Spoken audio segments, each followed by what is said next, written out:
মৰমৰ ছাত্ৰ ছাত্ৰীসকল, আমি অনুশীলনী 1.2 আলোচনা কৰি আছিলোঁ। আজি আমি অনুশীলনী 1.2 2 নম্বৰটো আলোচনা কৰিম। 2 নম্বৰত কি কৈছে? সত্যাসত্য বিচাৰ কৰা, হয়নে? ইয়াতে কিছুমান কি দিয়া আছে, আমাক উক্তি দিয়া আছে। এই উক্তিসমূহ সত্য হয় নে নহয় আমাক কি কৰিব লাগে? প্ৰমাণ কৰি চাব লাগে। তাৰে 1 নম্বৰত কি দিয়া আছে?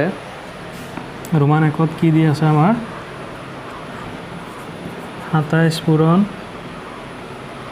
দ্বিতীয় বান্ধনী -5 যোগ 10 সমান 27 পূৰণ -5 যোগ 27 পূৰণ 10। ইয়াতে চোৱা, ইয়াতে আমাক এটা মাজত কি দিয়া আছে? সমান চিন দিয়া আছে, হয়নে?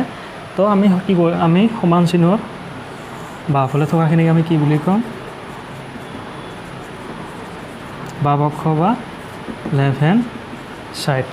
আৰু সমান চিনৰ সোঁফালে থকাখিনিক আমি কি বুলি ক'ম? সোঁপক্ষ বা ৰাইট হেণ্ড ছাইড। এতিয়া আমি কি কৰিম? লেফ্ট হেণ্ড ছাইডৰ আৰু ৰাইট হেণ্ড ছাইডৰ মান উলিয়াম। আৰু যদি মান দুটা কি হয়? সমান হয়, তেতিয়া আমি কি বুলি ক'ম?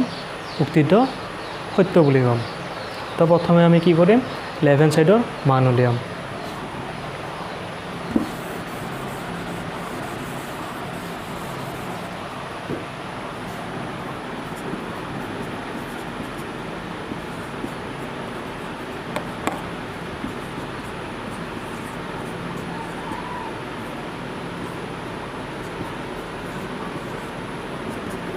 ইয়াতে চোৱা, এতিয়া কি আছে? বান্ধনী দি আছে, হয়নে?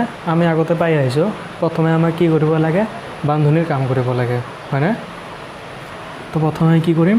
বান্ধনীৰ কামখিনি প্ৰথমে কৰি ল'ম। তো বান্ধনীৰ ভিতৰত কি আছে? -5ৰ লগত 10 যোগ হৈ আছে, হয়নে? তো এই ক্ষেত্ৰত আমি কি কৰিম? প্লাছ থকাখিনি আমি কি কৰিম? আগত লৈ আহিম, হয়নে? আৰু মাইনাছ থকাখিনি কি কৰিম? আমি পিছফালে লৈ যাম। তো যিহেতু 10ৰ আগত প্লাছ আছে, 10টো আমি কি কৰিম? আগফালে লৈ আহিম, হয়নে? আৰু -5টো ক'ত ল'ম? পিছফালে লৈ যাম। এতিয়া আমি দ্বিতীয় বান্ধনীৰ ঠাইত কি বান্ধনী দিম? প্ৰথম বান্ধনী দিম, হয়নে? আৰু আমাৰ আৰু এটা বান্ধনী থাকি গ'ল না নাই? থাকি গ'ল। গতিকে আমি কি কৰিম? এইবাৰ এইটো বান্ধনীৰ কাম প্ৰথমে কৰি ল'ম। 10ৰ পৰা 5 ওলাই কিমান থাকিল? 5, হয়। এতিয়া আমি কি পালোঁ? 27ৰ লগত 5 পূৰণ হৈ আছে, হয়নে? তো আমি কি কৰিম? ছাইডত 27ৰ লগত 5 পূৰণ হ'লে কিমান হয় সেইটো উলিয়াই ল'ম। তো 5ৰ লগত 7 পূৰণ কৰিলে কিমান হয়? 5 7 গুণ 35, হাতত কিমান থাকিল? বাকী 3, 5 2 গুণ 10, হাতৰ 3 13, 27ৰ লগত 5 পূৰণ কৰি আমি কিমান পালোঁ? 135 পালোঁ। তো আমাৰ লেফ্ট হেণ্ড ছাইডৰ মান আমি কিমান পালোঁ? 135, হয়নে? ঠিক তেনেকৈ আমি এতিয়া কি কৰিম? ৰাইট হেণ্ড ছাইডৰ মানো উলিয়াম।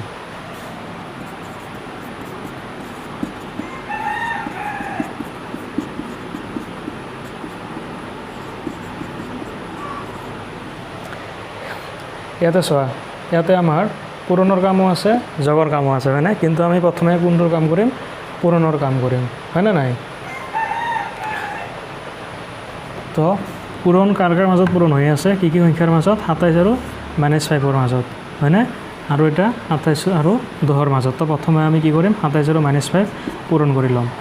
আমাৰ 27 আৰু 5ৰ পূৰণ ইতিমধ্যে পাইছোঁ, হয়নে? এইটো কি 5 আছিল? +5 আছিল। কিন্তু ইয়াতে আমাৰ কি 5 আছে? -5 আছে। তো 27ৰ লগত +5 কৰিলে কিমান হয়? 135। তো এই ক্ষেত্ৰত আকৌ কি আছে? +5ৰ ঠাইত -5 আছে, হয়নে? তো 27ৰ লগত 5 পূৰণ কৰিলে কি হ'ব? 135 হ'ব। এতিয়া আমি কি কৰিম? চিনৰ পূৰণ কৰিম। 27ৰ আগত কি চিন আছে? প্লাছ চিন আছে। তো এই প্লাছ চিন আৰু মাইনাছ চিনৰ কি হ'ব?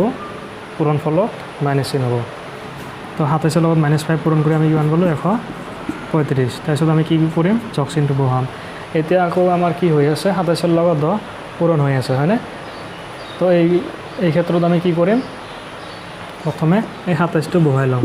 তাৰপিছত কি আছে? 1ৰ লগত কেইটা শূন্য আছে? এটা শূন্য আছে। তো 27ৰ পিছত কেইটা শূন্য বহিব? এটা শূন্য বহিব, হয়নে? এতিয়া আমি কি কৰিম? এইটোৰ নিচিনাকৈ প্লাছ টকাটো আগত লৈ আহিম আৰু মাইনাছ টকাটো পিছফালে লৈ যাম, হয়নে? মাইনাছ টকাটো ক'ত ল'ম? পিছফালে ল'ম। তো 270ৰ পৰা 135 এতিয়া আমি কি কৰিব লাগিব? বিয়োগ কৰিব লাগিব।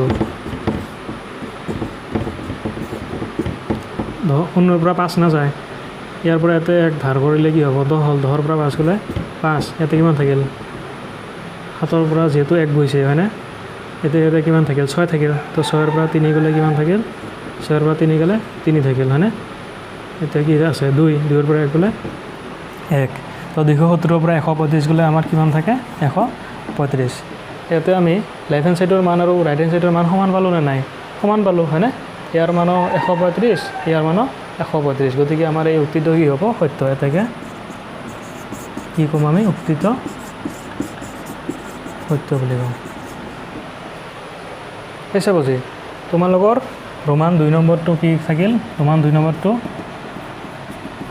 হোমৱৰ্ক থাকিল তোমালোকে এইটো কৰি মোক দেখাবা ঠিক আছে